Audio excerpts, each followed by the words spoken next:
Good morning, good evening, good afternoon, wherever you're joining from, welcome to this talk. My name's Robin Moffat and I'm coming to you today from the lovely northern English town of Ilkley. And you can see on the photo here there's lots of lovely moorlands nearby. It's a very nice place. And from here we've got lots of towns and cities nearby that we can go to, and when we go to them we sometimes drive there. And drive there we need somewhere to leave the car, and so we've got car parks nearby. In the west of Yorkshire we say car park, elsewhere in the world they probably say car park. Anyway, car parks, you need somewhere to park your car, and sometimes there's space available and sometimes there isn't. Which leads to questions like, well, which spaces are there available? And which car park has got spaces? And is there one that's nearby where I actually am? And actually, can you tell me when there is a car park that has got some spaces? Because sometimes they get busy. And even, it'd be quite interesting to know how it fluctuates over time, so maybe we can plan our journey around when there are empty spaces, which is maybe overanalyzing it, but what's this kind of thing if we can't have fun? So as I say, my name's Robin Moffat. I work at a company called Confluent. Confluent are one of the companies behind the open source Apache Kafka project. We've got our own distribution of Kafka called Confluent Platform, and also a managed Kafka and Confluent platform in the cloud called Confluent Cloud. I've been doing this kind of thing in data and analytics for a few years now. I like blogging an awful lot. I do conference talks and meetups. I've even got my own YouTube channel courtesy of Lockdown. So what I want to show you today is how we can build something using a simple REST API like the one that the car park happens to expose, telling us how many empty spaces are out there at the moment, and how we can build something around that using a few different tools in the toolbox. We can use something called Telegram as our platform for the interface out to the user. Telegram, if you're not familiar with it, it's kind of like WhatsApp or Facebook Messenger. It's a generic messaging platform that's got all the extra bells and whistles that they always add on, but at its heart, it's a messaging platform. It's got an API, so we can write a bot that goes against it and sends them messages and can interact with us. So that's the end of the slides, because it's much more interesting to actually see this kind of thing in action than it is just to see a bunch of slideware. I'll share the slides afterwards, and the slides have got all the kind of like diagrams and the kind of stuff that you'd expect, but let's actually go hands-on now and see what it looks like. So to start with, let's have a look at the bot itself. So Telegram API, it's very nice to work with, and I've got this simple example here that I'm going to show you. I'm using Go, partly because it's been a project of mine to learn it recently, and partly because that's the example I have to hand. And so in this example here, this is just for the Telegram bot itself. We're not doing anything car parky yet, we're just looking at the Telegram bot. So here we're using the bringing in the library itself. This is a third-party one that I've brought in, very nice and easy to work with. We need to pass in a token, which you go and create a bot in Telegram and you get an API code. And from that, we connect to Telegram, we subscribe to updates, so when someone sends us a message, tell us about it. And from there, we just set up a loop which says, well, we're going to sit and wait using this for loop here on the range of the updates as they come in. So that's going to keep on until it gets closed. And then as each one comes in, we look at what kind of thing it was that's been sent to us. Have they sent us a command? Have they sent us their location? Or we're going to assume if it's neither of those things, it's just some text. And then in each of these, we've just got a bit of dummy code which just says, oh, well, it was an update, it was a location, and whatever. So let's run that and see what it actually looks like. So we say go run, and that's going to spin up the bot. It's going to say, okay, now we're running and we're listening, and I can click on this here, and this is going to go and launch the Telegram bot. And we can bring that onto the screen here. We can do this, so you just see the actual thing itself, and it looks like that. So here's the Telegram bot. You can see I've been playing around with this already. But if I move this so you can see both the bot itself and the code in the background, if I say hello, we can see over here, it says hello right back at you. We can see in the bot itself, it logged the fact that it received it. And we can see that, and we can see it logs it down here. We can send my location to it. So we're building up the pieces here that are going to be useful for building a bot that's going to interact with us at the car parks. So if we just click on somewhere on the map and send that as a location, you can see we received the location over here, and you get the longitude and the latitude. So you can do a bunch of cool stuff, and all I'm doing here is sending stuff through this, and it gets sent over there, and we send something back based on that. So that's the Telegram bot, the kind of like the shell of it, and then we're going to build in a bunch more stuff. So to start with, let's think how we're going to get the data in from this REST endpoint that we've got that holds information about the car parks and how many spaces they've got available. So that's actually available. It's a REST call that you can make, and you basically just get a lump of CSV code back. So let me show you what that looks like. So if we run this bit here, And we're going to clear the screen there and paste that in. I'm just going to use curl to go and fetch it. So it's from this particular thing here. So it's the Northern Data Hub in the UK who make this available. And you just get a lump of CSV back. You get the header, and then you've got the different fields. So there's several different car parks, and you've got stuff like the capacity, you've got the available spaces, and the location of the car park. So what I'm going to do is I'm going to stream that information into Kafka, because Kafka is going to be our persistent data store here. We're going to use it for being able to sort through these events, being able to materialize state over these events, and do a bunch of useful things with it. So to do that, to get that into Kafka, I'm actually just going to use a little trick here to take the data that comes out of curl, that's called out to that REST API, and we're going to pipe it into a Kafka topic. And that looks like this. So we're going to stick a while loop around it because we're going to keep on polling that endpoint. We're going to do this every 3 minutes. So this is fairly rudimentary approach here. It's kind of not particularly bulletproof, but it certainly works for the purposes of this. And we're going to take that curl, we're going to pipe it through tail to strip out the header. And then we're going to pipe it into Kafka cat, which acts as a producer in this case, taking the standard in that comes through the pipes and pipe it into a Kafka topic called car parks. So we do that, and that's going to sit there. Okay, so it's got a while loop on it, so it's just going to keep on doing that every 3 minutes. And if I split the screen here, and if I run Kafka cat like this, and we run it with -c instead, now we can consume from that topic, and we can see we've got data sat in that topic. And if I go back up to here at the top, and if I run that command again, and take that -t off so it doesn't echo it to the screen, put some more data into the topic, and we can see at the bottom of the screen there, we've got more data arriving in the topic. So I'm going to leave that running. So at the top of the screen here, we've got our while loop, which is polling the REST API, pushing the data into Kafka. At the bottom here, we're simply consuming from that topic and echoing out to the screen anytime we get new messages. We've got a bunch of CSV data, and we want to do something with that. We want to say, well, take out the field that holds information about the spaces and the name of the car park, and we want to pull out those things. Because we want to do things like tell the user when there's a car park that has spaces available. Or we want to be able to ask the question when the user says to us, how many spaces does such and such car park have available? We want to actually materialize that state off that stream of events and say, well, currently this car park has got this many spaces available. We even want to be able to do something cool, which is to say, the user says they are here, let's look at all the different car parks, work out which one is closest, and then tell them which one's closest that has available spaces. So to do that, we need a bit more than just some CSV data. So to do that, we're now going to use ksqlDB. So ksqlDB, it's this event streaming database. It's built on top of Apache Kafka. And if you can like distill it down several layers of abstraction, it's just a producer and consumer on data in Kafka. But it actually gives us this nice high-level abstraction on top of streams of data, both to work with them as streams of data, but also very cool to work with them as state. So to take a stream of data or to take a table of a stream of data. So this gets a little bit funky, but we're going to see how it pans out as we go through. So the first thing we're going to do is we're going to create a stream in ksqlDB, and this is kind of declaring a stream on top of an existing topic. We're going to see later on how we can create new topics that are populated through ksqlDB. For now, we're simply saying we've got an existing topic called car parks, and the data is delimited, it's comma delimited, and here is the schema of that data. So the schema we've taken from the headers that came through in that CSV file, and then the data types we've had to figure out, and it's like, well, the capacity is an integer, and the latitude, longitude are double, and so we've had to do that bit ourselves. So we create the stream, and with a stream created, we can actually now project some particular fields from that payload. So we can do this. Go back to the beginning of the topic, this auto offset reset, and now just give me some of those particular fields from this stream. We're saying emit changes, just show me the data that changes, just show me the first 5. So saying, okay, here you go. At this particular timestamp, this particular car park had this many empty spaces. I could leave it running, so let me take off the limit, and it says emit changes, and that's just going to sit there, and it's going to keep on ticking over until we get new data arriving in the topic, and then it'll update it on the screen. So that's our stream of data, and with that stream of data, we can now process it further. We're going to do a few things before we actually start building it into the Telegram bot.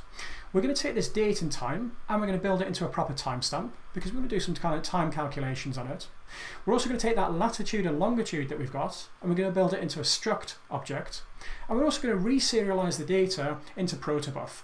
because the schema is really important, and having to declare out that specific schema every time we want to use it, it's inconvenient for us. It's also really inefficient and error prone for all the other people who probably want to use that data as well. So we're going to declare a schema up front, we're going to store that schema in the schema registry, we're going to serialize the data using protobuf, and now anyone wanting to use the data, us, anyone else who has access to it, can just pull down the data and have the schema already. So let's see how we do that. So again, we're going to say set the offset to the earliest to make sure that we're processing all of the data in the topic. And now we're going to do another create stream command, but this one is going to say I would like to create a new Kafka topic and I would like to populate it with the results of a select statement. So it looks fairly similar, create stream car park, but now we're saying we're going to change the serialization that's being used. So we're going to serialize it into protobuf, and we're saying as the results of this select statement. So I could run that select statement on its own and it would just echo it out to the screen, but this time we're saying we'll take that and instead of echoing it to the screen, write it to a new Kafka topic. And it's a continuous query, it's going to keep on running. So as every new message arrives on that source topic, it's going to get processed by this select statement, which runs continually.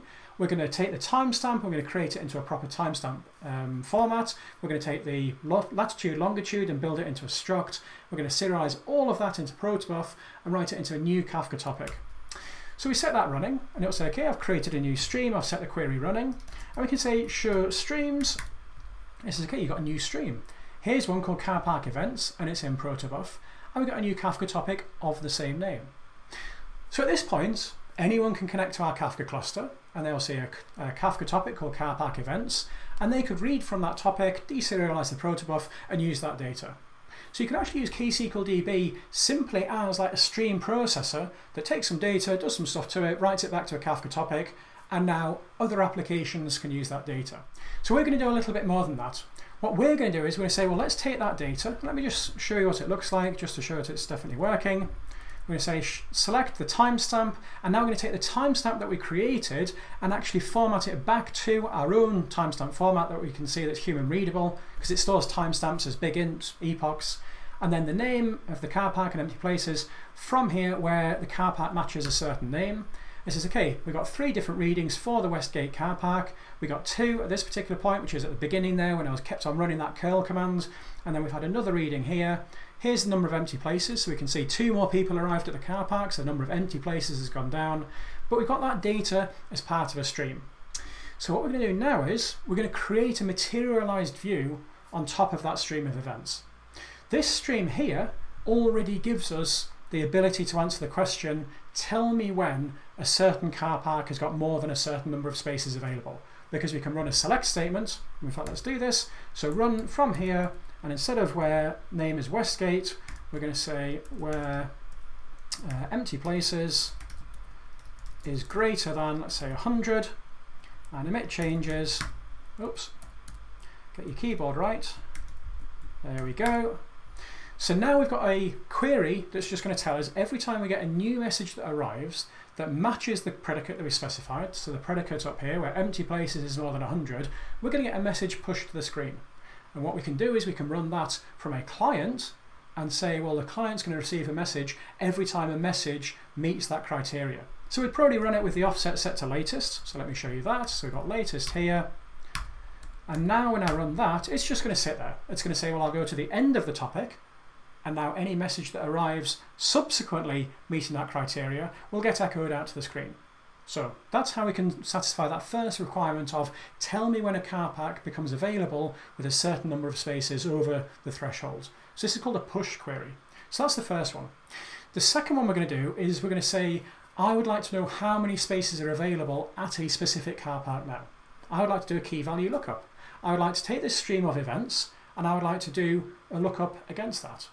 And with ksqlDB, and this is where the DB bit of the name comes in, you can actually materialize that state within it itself. We don't have to take a stream of events and shove it down to another data store somewhere else. We can take a stream of events and materialize it within ksqlDB and then do lookups against that state directly. So let's see that. And to do this, we're going to create ourselves a new object, but instead of creating a stream this time, we're going to create a table. So a table is key value state. And the state is going to be things like the number of empty places or the percentage full, and the key is going to be the name of the car park.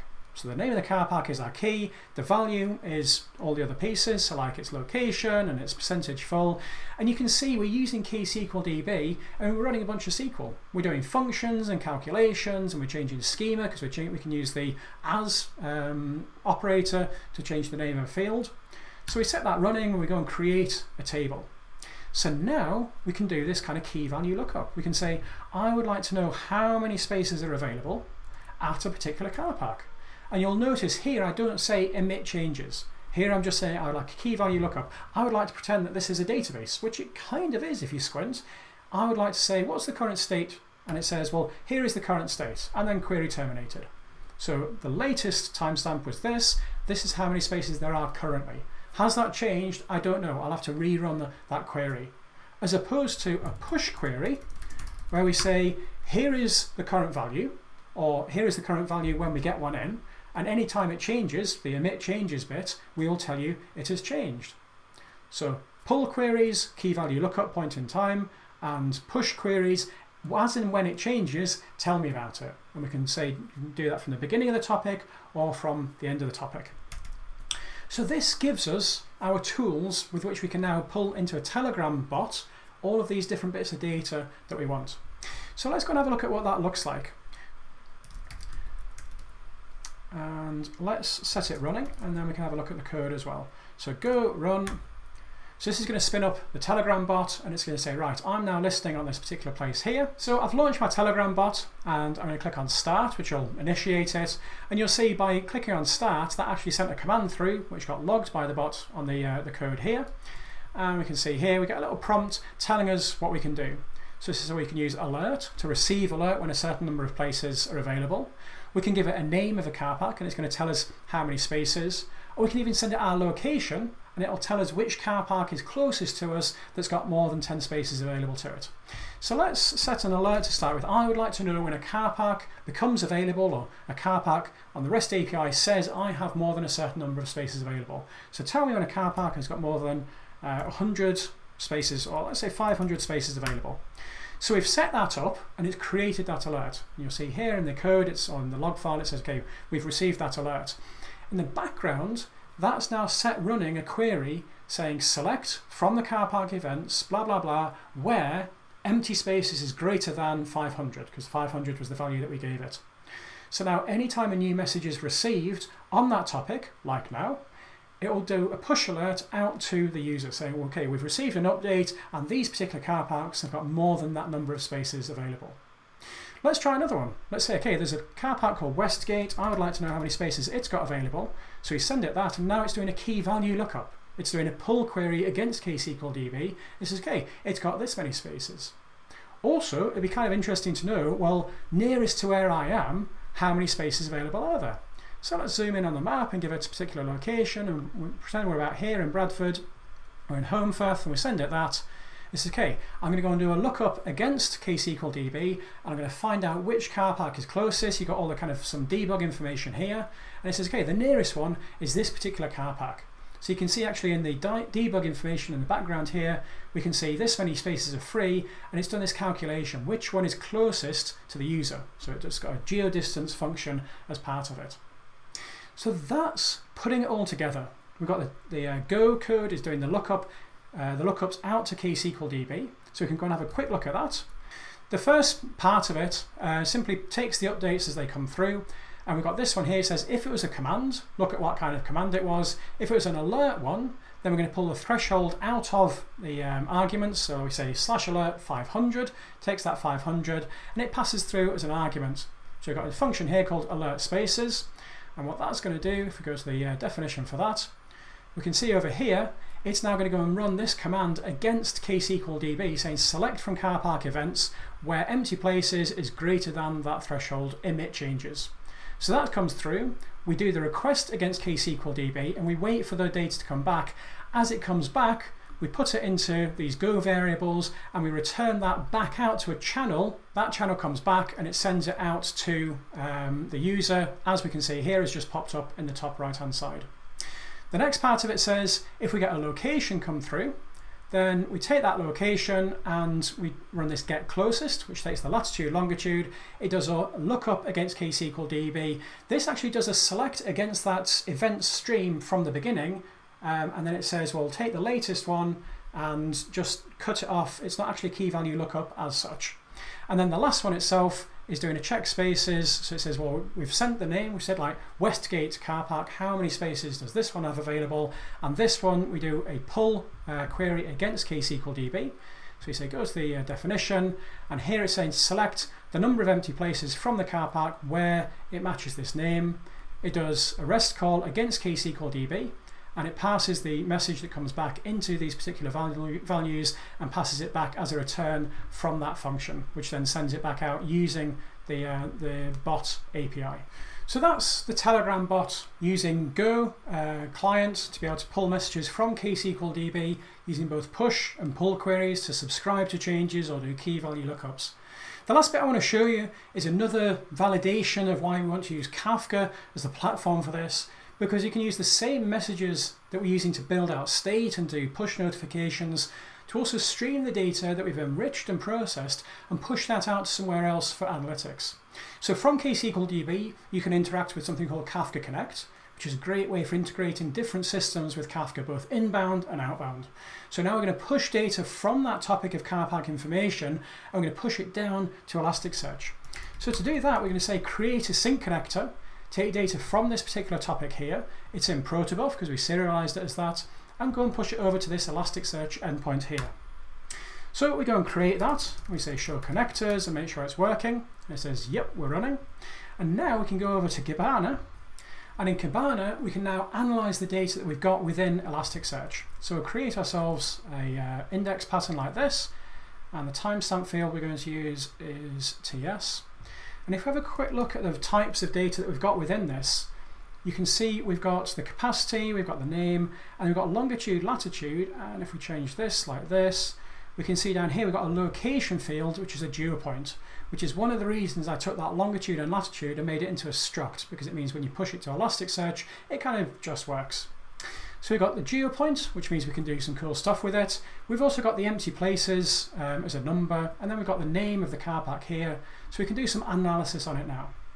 So let's do that. Let's head over to here, and we've got the visualize option and create a visualization. We're going to use lens, which is kind of cool because we can say let's take the empty places, and I'd like to break it down by timestamp going across here, and I'd like to use the name and break it down by that. So you can say show me all of the different car parks, or show me 10 of the car parks, and instead of the last 15 minutes, show it for the last hour. And you can see obviously in the last half an hour or so there's not been a great variation in the number of places available, but you can see you can start to plot this information out, and it makes it nice and easily accessible.